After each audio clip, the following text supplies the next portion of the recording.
क्यों रे मंगरुआ, कल तेरी बीवी बहुत नाटक कर रही थी। चल चुपचाप अपनी जमीन लिख मेरे नाम, नहीं समझ लेना फिर क्या होगा तेरा। ये जमीन मेरी है, यहाँ मेरा राज चलेगा। पूरे गांव वाले सुन लो, अगर किसी ने कुछ बोला तो उसे रास्ते से हटा दिया जाएगा। दोस्तों, मंत्री बलवीर सिंह का यह खौफ पूरे इलाके में था। उसकी पहुंच शहर के बड़े बड़े अधिकारियों और मंत्रियों तक थी। शहर की आईपीएस मीरा ने सोचा, अगर मैंने सरकारी गाड़ी और सिक्योरिटी ली तो मंत्री को तुरंत पता चल जाएगा कि आईपीएस आ रही है और फिर वह सब कुछ साफ कर देगा। मगर मुझे असली रामपुर देखना है। मीरा ने बिल्कुल साधारण हल्के रंग का सलवार सूट पहना, चेहरे पर हल्का सा पाउडर, आंखों में काजल और गले में एक पतली सी चेन। उन्होंने अपने बाल बांध लिए। उनके हाथ में एक छोटा सा बैग था जिसमें सिर्फ पानी की बोतल, कुछ पैसे और उनका प्राइवेट फोन था। वह एक साधारण सी लोकल बस में बैठी। बस में बैठी गांव की औरतें उन्हें देखकर समझ गईं कि वह शहर की हैं, पर कोई खास ध्यान नहीं दिया। आईपीएस मीरा को यह सब बड़ा अजीब लग रहा था। वह पहली बार अपनी पहचान के बिना बाहर जा रही थीं। उन्हें डर भी लग रहा था, पर उनके अंदर एक जिद थी। मैं जिले की आईपीएस हूं और मेरा काम है लोगों को न्याय दिलाना। बस रामपुर गांव के पास रुकी। मीरा उतरी। धूल भरा रास्ता, छोटे छोटे घर और दूर दूर तक खेतों का सन्नाटा। जैसे ही उन्होंने गांव में कदम रखा, उन्हें लगा जैसे हवा में भी डर घुला हुआ है। लोग उन्हें घूर रहे थे। अनजान औरत अकेली इस गांव में। आईपीएस मीरा एक चाय की छोटी सी दुकान पर गई। भैया, एक चाय देना और थोड़ा पानी। चाय वाला एक अधेड़ उम्र का आदमी डरते डरते उन्हें चाय दिया।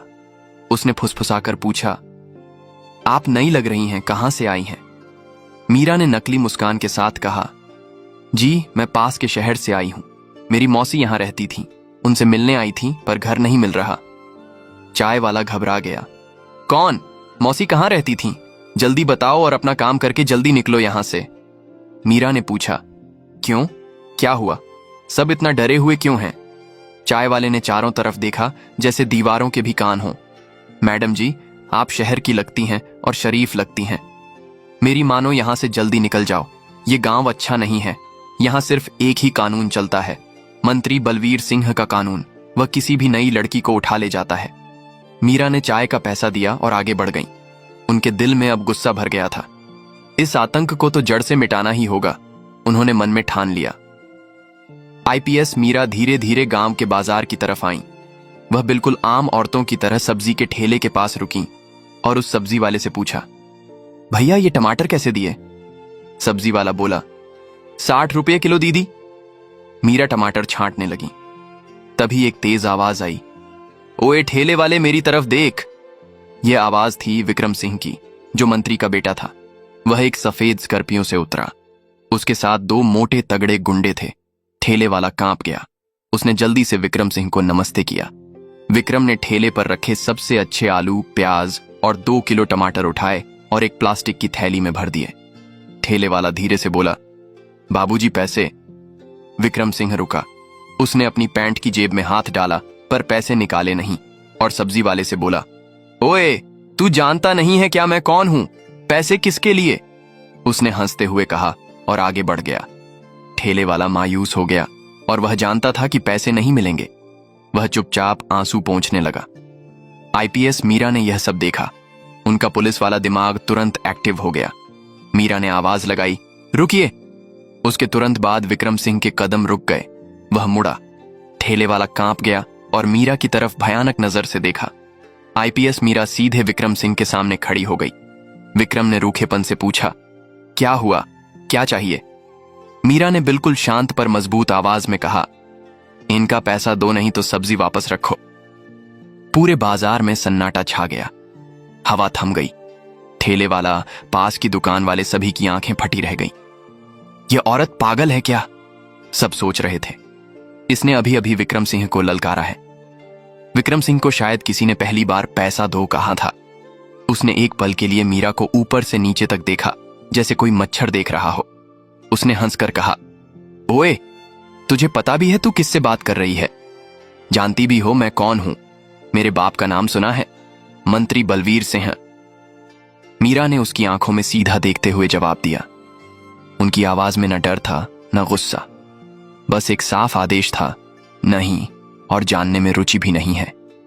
यह सुनना था कि विक्रम सिंह का खून खौल गया। उसके चेहरे पर लालिमा आ गई और चिल्लाते हुए बोला, तेरी इतनी हिम्मत! विक्रम सिंह ने गुस्से में अपना हाथ उठाया, जैसे मीरा को थप्पड़ मारने ही वाला था। तभी ठेले वाला चीख पड़ा, अरे दीदी छोड़ो ना, क्यों जान की मुसीबत मोल ले रही हो? विक्रम सिंह ने गुस्से में मगर धीमी आवाज में बोला, देख, अगर तू यहां से चुपचाप नहीं निकली तो मैं तुझे उठा ले जाऊंगा। फिर पता चलेगा कि मेरा बाप कौन है। आईपीएस मीरा टस से मस नहीं हुई और बोली, उठाओ, मैं यहां खड़ी हूं, उठाओ मुझे और फिर देखना कि तुम्हें क्या सजा मिलती है। यह देखकर विक्रम सिंह और उसके गुंडे रुक गए। विक्रम सिंह ने 1 सेकंड सोचा, इसे मारना ठीक नहीं होगा, अगर कल को कोई बखेड़ा हो गया तो। फिर वह गुस्से में सब्जी की थैली जमीन पर फेंक कर गाड़ी में बैठा और गुंडों को लेकर तेजी से चला गया। जाते जाते उसने मीरा को घूर कर देखा, जैसे कल इसका हिसाब लेगा। गांव वाले हैरान थे। सबने मीरा को इस तरह देखा जैसे उन्होंने कोई चमत्कार कर दिया हो। ठेले वाला डरते डरते पूछा, दीदी आप ठीक हो? आपने यह क्या कर दिया? अब वह लोग आपको छोड़ेंगे नहीं। आईपीएस मैडम समझ गई कि गांव वालों के दिल में अभी भी ईमानदारी जिंदा है।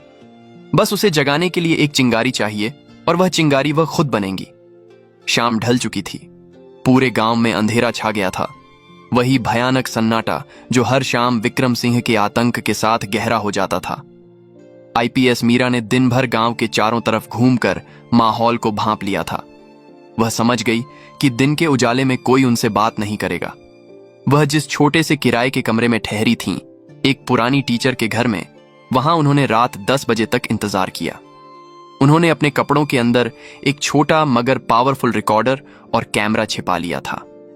उनके पास कोई हथियार नहीं था सिवाय उनकी बुद्धि और पुलिस वाली पावर के। रात के लगभग 11 बजे वह चुपके से कमरे से बाहर निकली। उन्होंने अपने चेहरे पर एक पतला दुपट्टा लपेट लिया ताकि अंधेरे में भी उनकी पहचान ना हो पाए। उनका पहला निशाना था गांव की पुरानी चौपाल। यह वह जगह थी जहां कभी गांव के फैसले होते थे, पर अब यह सिर्फ टूटे फूटे कागजों का गोदाम बन गया था। उन्हें पता था कि मंत्री ने जमीन के कागजात यहीं कहीं छिपाए होंगे। चौपाल में घना अंधेरा था। मीरा ने अपने फोन की टॉर्च को ऑन किया और धीरे धीरे अंदर गई। हवा में सीलन और पुरानी लकड़ी की महक थी। वह एक एक करके पुरानी अलमारियां टटोलने लगीं।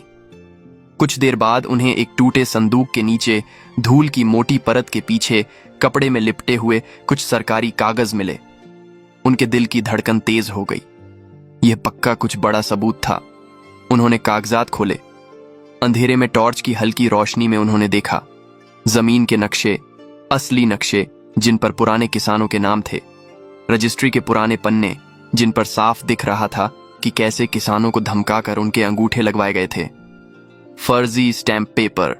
सबसे बड़ी बात, उन्हें एक खास स्टैंप मिला जो सिर्फ तहसीलदार के दफ्तर में इस्तेमाल होता था, पर यहां क्यों था? और इसके साथ थे हजारों फर्जी दस्तावेज जिन पर नए नाम चढ़ाए गए थे। अरे बाप रे, यह तो बहुत बड़ी साजिश है, मीरा ने फुसफुसाया।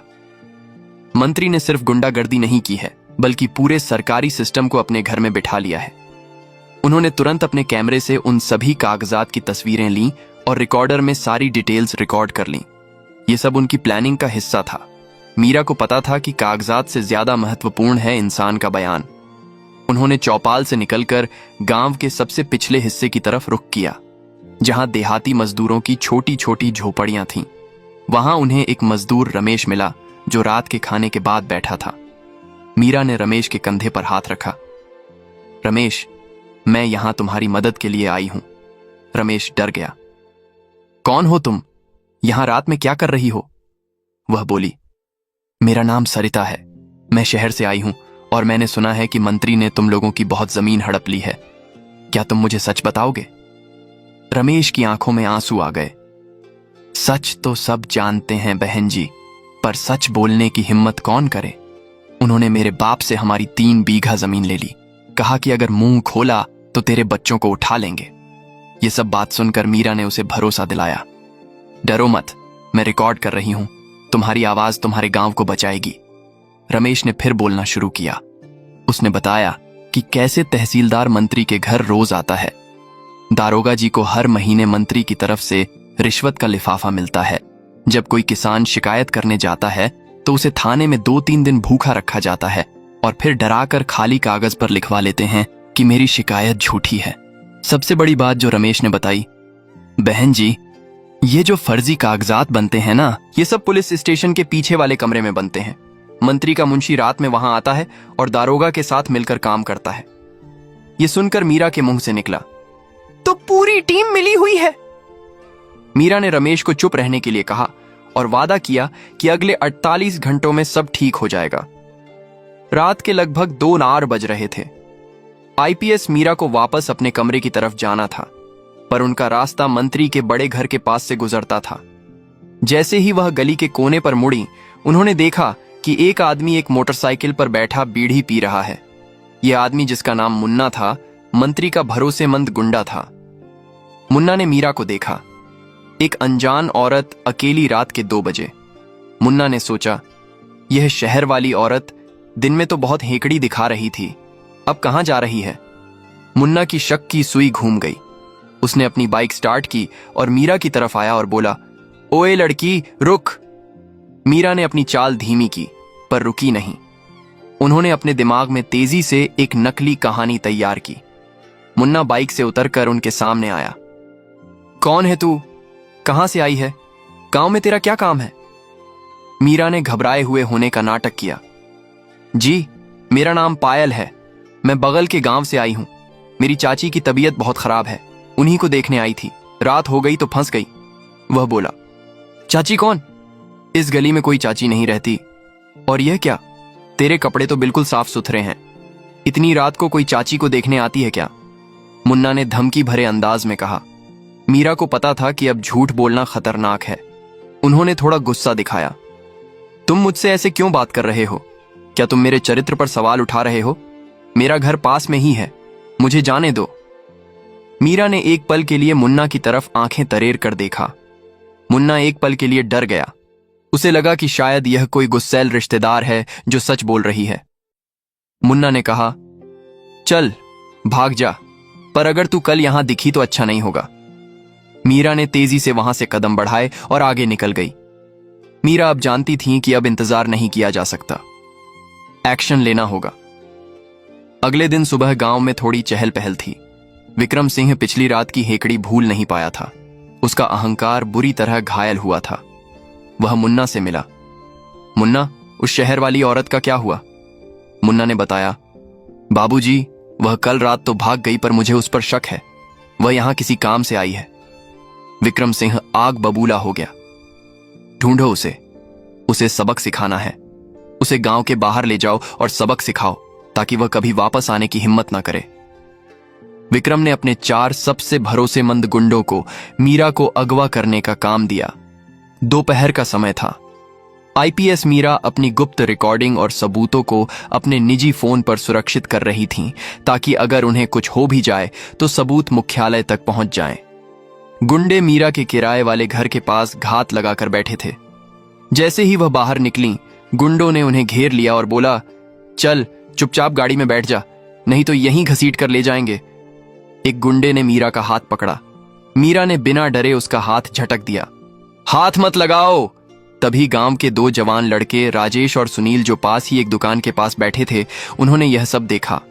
राजेश ने सुनील से कहा, अरे ये तो वही दीदी है ना, जिसने कल विक्रम सिंह को बाजार में ललकारा था। और यह लोग इन्हें कहां ले जा रहे हैं? ये दोनों लड़के बिना जाने कि वह आईपीएस हैं, बस उस औरत की हिम्मत के कायल थे। चल, हमें कुछ करना होगा।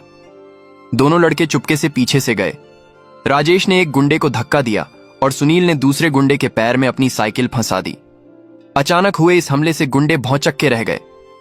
भागो दीदी भागो, राजेश चिल्लाया। मीरा को मौका मिल गया।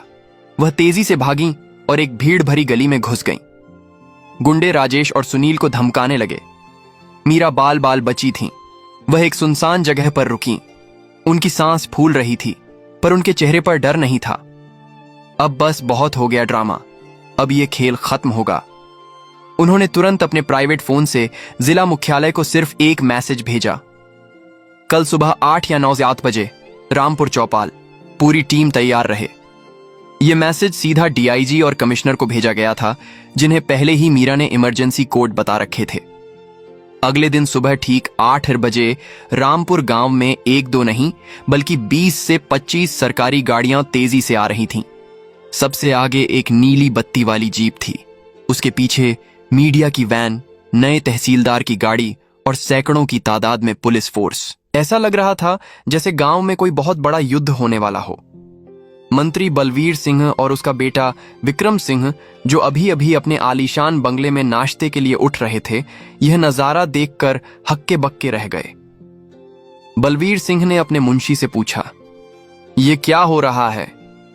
मुंशी ये सब देखकर कांप रहा था। "मालिक, मुझे नहीं पता। इतनी पुलिस तो कभी किसी इलेक्शन में भी नहीं आई है।" पुलिस ने पूरे इलाके को एक रस्सी से घेर लिया था।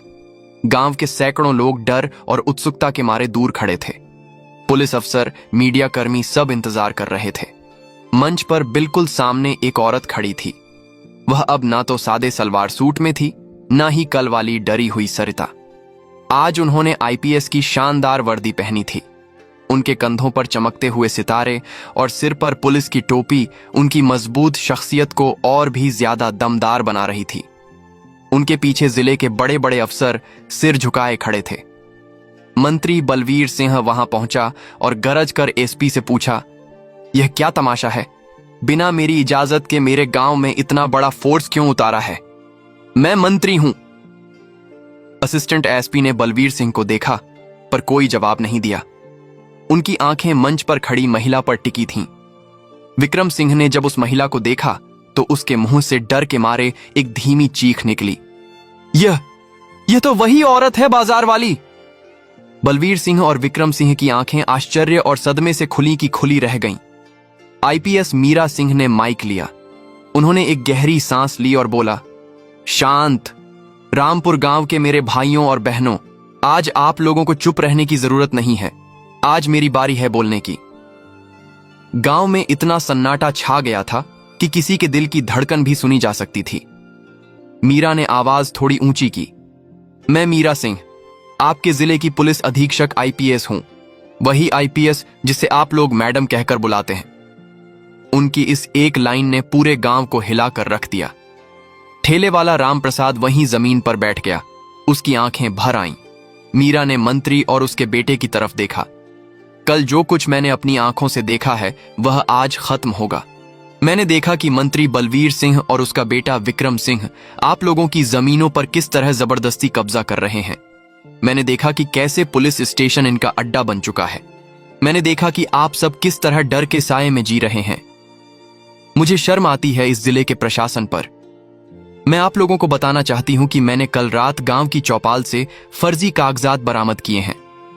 मैंने मजदूरों से बात की है और मैंने खुद देखा कि कैसे इस मंत्री के बेटे ने बाजार में एक गरीब ठेले वाले को सरेआम परेशान किया, और जब मैंने विरोध किया तो इन लोगों ने मुझे अगवा करने की कोशिश की।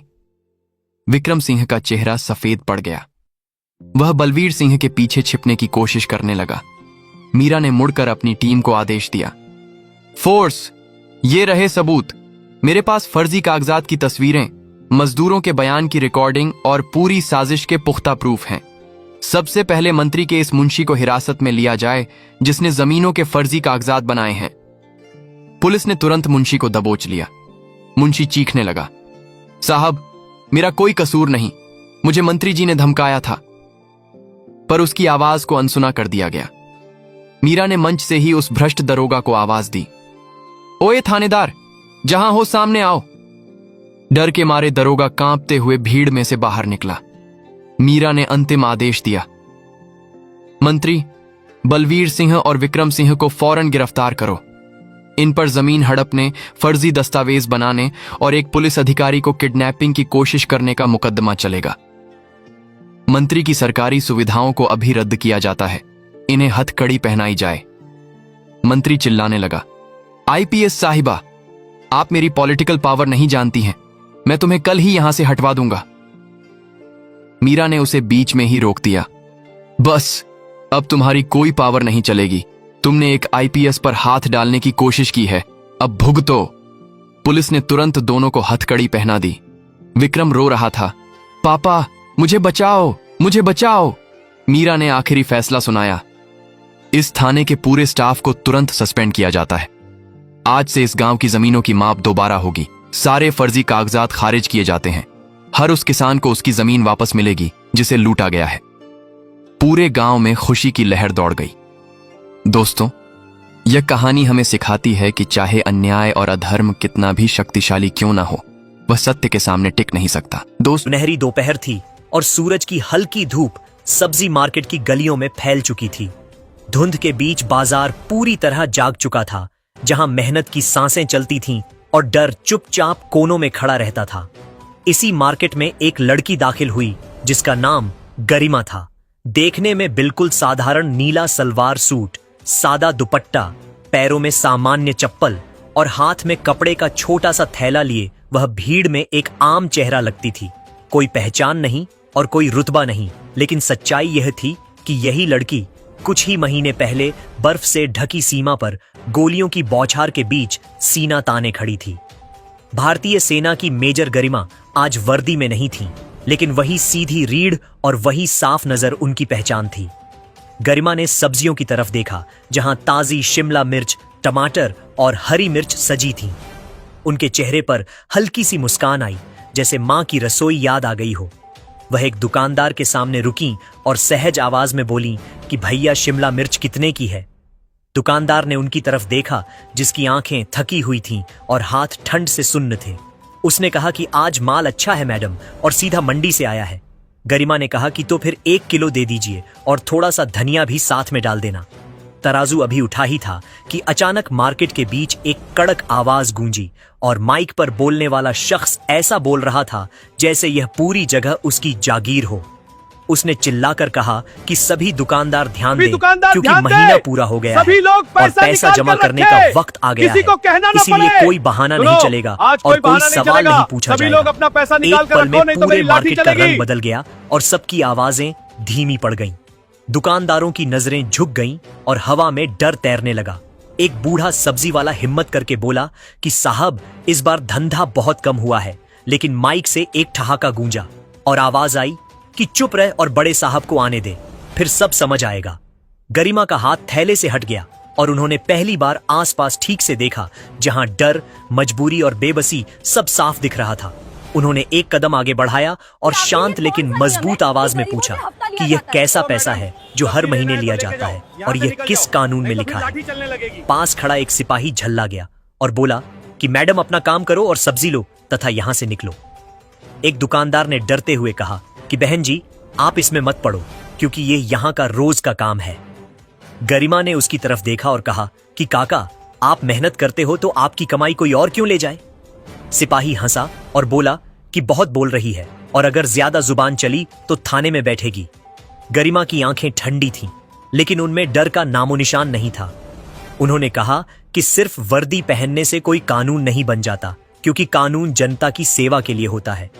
तभी दूर से जीप का हॉर्न सुनाई दिया और माइक वाला बोला कि साहब आ रहे हैं।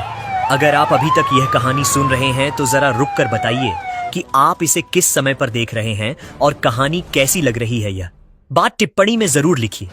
जीप रुकी और भारी बूट जमीन पर पड़े, जिससे एक रोबीला अफसर आगे बढ़ा। उसकी नजर सीधे गरिमा पर गई और उसने पूछा कि कौन है यह लड़की जो यहां ज्ञान दे रही है।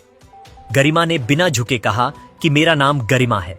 अफसर ने आंखें सिकोड़ लीं और पूछा कि क्या करती हो तुम? गरिमा ने धीमी लेकिन काटती हुई आवाज में कहा कि देश की सेवा और अन्याय के सामने अडिग रहना। मार्केट की हवा थम सी गई, क्योंकि अब यह सिर्फ सब्जी मार्केट नहीं रहा था, बल्कि यह टकराव अब सीधे सिस्टम से होने वाला था। जीप के रुकते ही सबकी सांसें अटक गई थीं और लोग समझ गए थे कि अब जो होने वाला है वह रोज की वसूली से बिल्कुल अलग होगा। अफसर ने अपने कोट की कॉलर ऊपर की ओर चारों तरफ एक नजर घुमाकर गरिमा के सामने आकर खड़ा हो गया। उसकी आंखों में सवाल नहीं बल्कि सीधी चुनौती थी। उसने भारी आवाज में कहा कि यह इलाका मेरे अधिकार में आता है और यहां के नियम मैं तय करता हूं। गरिमा ने उसकी आंखों में बिना पलक झपकाए देखा, क्योंकि सीमा पर खड़े होकर उन्होंने इससे कहीं ज्यादा खतरनाक आंखें देखी थीं। उन्होंने शांत स्वर में कहा कि नियम संविधान तय करता है, आप नहीं। अफसर के चेहरे पर एक तंज भरी हंसी आई और वह बोला कि लगता है बहुत पढ़ी लिखी हो, पर अक्ल से पैदल हो, क्योंकि यहां ज्यादा समझदारी नहीं चलती। उसने इशारे से सिपाहियों को बुलाया और कहा कि इसको साइड में ले जाओ, क्योंकि इसे सवाल पूछने का बहुत शौक है। 2 सिपाही आगे बढ़े तो आसपास खड़े दुकानदारों ने सिर झुका लिया, क्योंकि किसी में बोलने की हिम्मत नहीं थी। एक महिला सब्जी वाली ने गरिमा की तरफ देखा, जिसकी आंखों में डर और उम्मीद दोनों थे। गरिमा ने धीरे से सांस ली और कहा कि हाथ मत लगाना। सिपाही ठिठक गए, क्योंकि उस आवाज में ऐसा वजन था कि उनके कदम रुक गए। अफसर ने भौहें चढ़ाईं और पूछा कि क्या धमकी दे रही हो? गरिमा ने कहा कि नहीं, मैं सिर्फ चेतावनी दे रही हूं। अफसर ने पूछा कि किस हैसियत से? तो गरिमा ने कहा कि उस हैसियत से जिससे देश की सीमा पर खड़े होकर मैंने हर गैर कानूनी हुक्म को नकारा है। मार्केट में हलचल हुई और कुछ लोगों ने सिर उठाकर उन्हें देखा।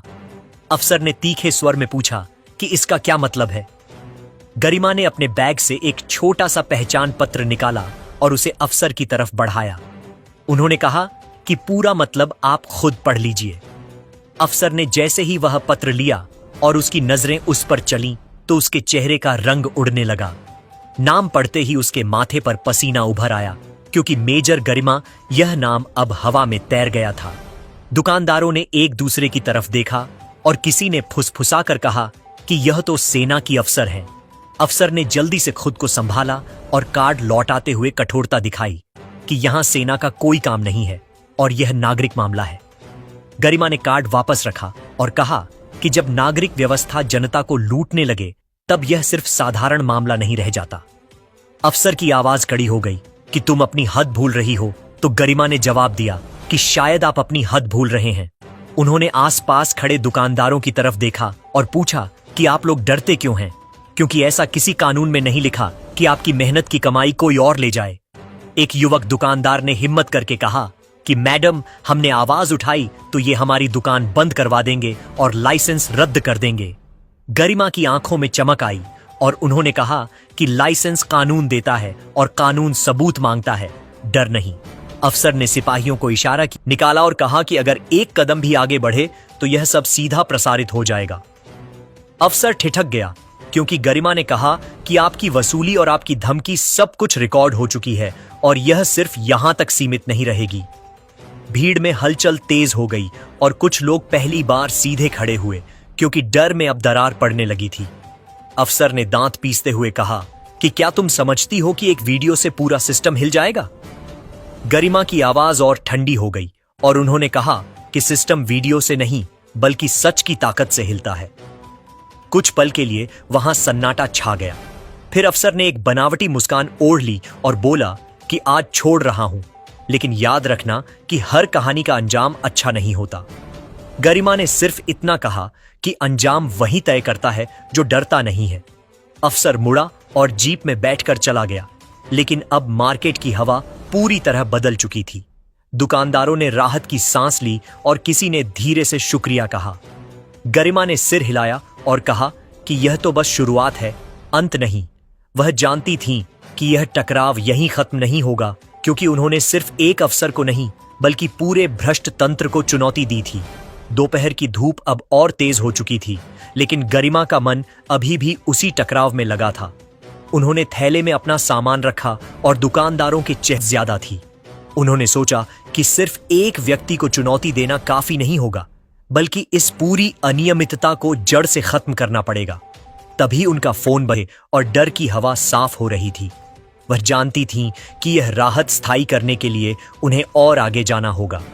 उन्होंने पास के एक दफ्तर दाखिल होते ही उन्होंने कहा कि मैं यहां किसी से डरने नहीं, बल्कि न्याय के लिए आई हूं। वहां बैठे बड़े अधिकारी ने जब उनकी फाइल देखी, जिसमें वीडियो भी नहीं रोक सकता, जो मैंने देखा वही रिकॉर्ड किया और अब इसे कोई दबा नहीं सकता। बाहर लोगों की भीड़ जमा होने लगी थी। जोखिम भी लाता है। गरिमा ने शांत स्वर में कहा कि जो न्याय के लिए खड़ा होता है वही सबसे बड़ा साहसी होता है। बाहर निकलते ही गरिमा ने नतीजा था। उन्होंने अपनी रिपोर्ट मुख्यालय भेजी ताकि सबको वास्तविक स्थिति पता चल सके। रास्ते में वही बूढ़ा दुकानदार मिला जिसने सम्मान के साथ उन्हें धन्यवाद दिया। गरिमा ने मुस्कुराते हुए कहा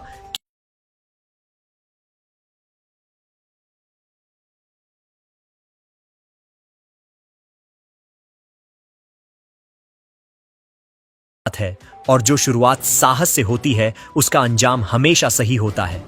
इस तरह मेजर गरिमा ने न केवल एक मार्केट को बचाया बल्कि पूरे समाज में एक मिसाल कायम की और